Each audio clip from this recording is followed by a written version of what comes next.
Hey, let's look at how to build 1 crore in 10 years. So this is looking more into the math behind it, right? So pausing for the disclaimer, let's continue. So as part of this video, we will address this simple question. What is the math behind building a 1 crore in 10 years? And we'll look at the nominal answer. We'll look at the inflation reality. We'll look at the tax factor. And then we'll introduce this growth solution and key lessons out of this. And we will wrap it up with a summary. The simple question here, right, is to see how we can build 1 crore in 10 years, right? So almost everyone chasing wealth starts here. Simple, is it? Let's audit the assumptions. So we are starting from 0 rupee, right? Goal is to build a 1 crore corpus, and time horizon we are looking at is 10 years, and we are anticipating a return of 12%, right? How much do you need to invest monthly? Pick a number and commit to it. Let's see. 44,636 rupees, right? So when you invest 44,636 rupees every month, we can reach the target of 1 crore rupees over 10-year period. This is what all the SAP calculator out there will tell you. And that's it, right? So 45K, 12%, and 10 years, you can reach 1 crore. But 1 crore is just on paper, right? It's clean, comfortable, and possible. But are you sure? Right? So if you look at this plan, one question I have in 2036, will the 1 crore feel like 1 crore today? Definitely no, right? Inflation kills the growth in wealth, right? So if you look here, the prices will move quietly. Let's assume 6% inflation year on year, compounding every year, right? And 1 crore in 2036 is not definitely 1 crore today. And nominal targets are just like mirage, right? It's too low, and so the goal should be more of a purchasing power we are looking at, not really the nominal value of that target. So when you recalculate the same goals, a new set of rules, right? So we are going to add in an inflation of 6% into our computations, and now it comes around 80,000 rupees, right? 79,936 rupees to be precise. So you have to contribute almost 80K every month to reach that target, right? And because 1 crore in 10 years will actually require 1.79 crores to feel like 1 crore today, right? So that is where this number going up, right? So this is where the story changes. You thought 45K is all the calculators said you 45K. The reality is 80K, right? So it's 78% more than you planned. This is where most goals quietly fail, right? So 80K adjusted for inflation feels like a final answer, but not it. So market don't let you exit tax free. So tax you ignore becomes a return you never keep.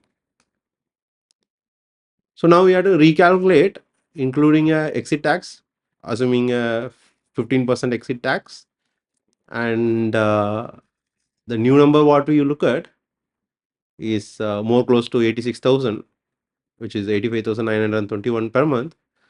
So to truly have 1 crore in real purchasing power after tax, so you need to invest 86,000 every month, right? So this is where the number keeps going up, right? So there's a inflation, then there is a tax reality, and 86K seems way high if you think, and there's a lever you can adjust that. Your income grows every year. As the income grows, you can keep increasing your SIP as well. So let's say we do a 10% SIP increase every year. So this will give us a much better starting number.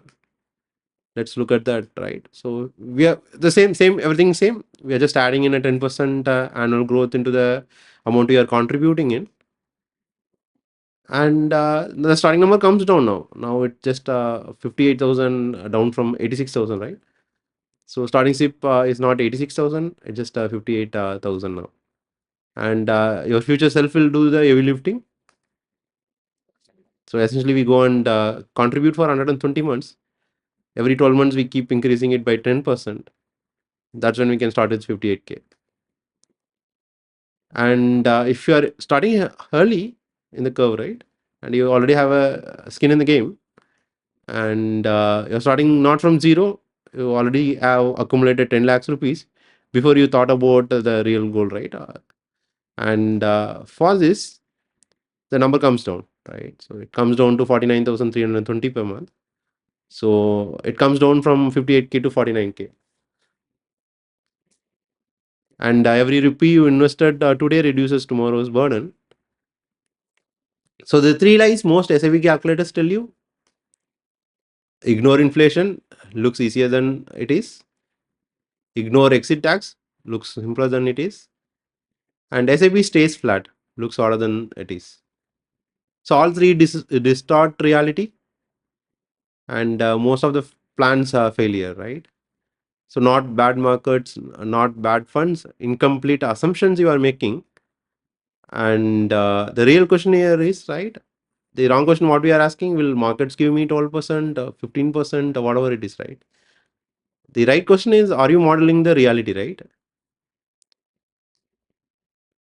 So I went through these same questions earlier, and I ended up building a tool where we can go and feed in all these numbers, and the tool will tell you out how these things works, right? Whatever we went through the scenario, right? There is a 10-year time period where we are targeting towards 1 crore corpus, and we already are starting with 10 lakhs, and expected growth is at 12%, and yearly hike at 10%, annual inflation at 6%, and exit tax at 15%. So to reach the final post-tax real value adjusted for today's value, right, of 1 crore, which is essentially like building a portfolio for 2 crores, right, including tax and inflation into it. Let's summarize it, right? So nominal mass say it's 45K, you add inflation, it becomes 80K, you add tax, it becomes 86K. And with 10% annual hike, it becomes 58K. And then when you go and head start with 10 lakh already in, it becomes 49K. So we need to model reality, not fund your disappointment in future. Thank you for watching my video.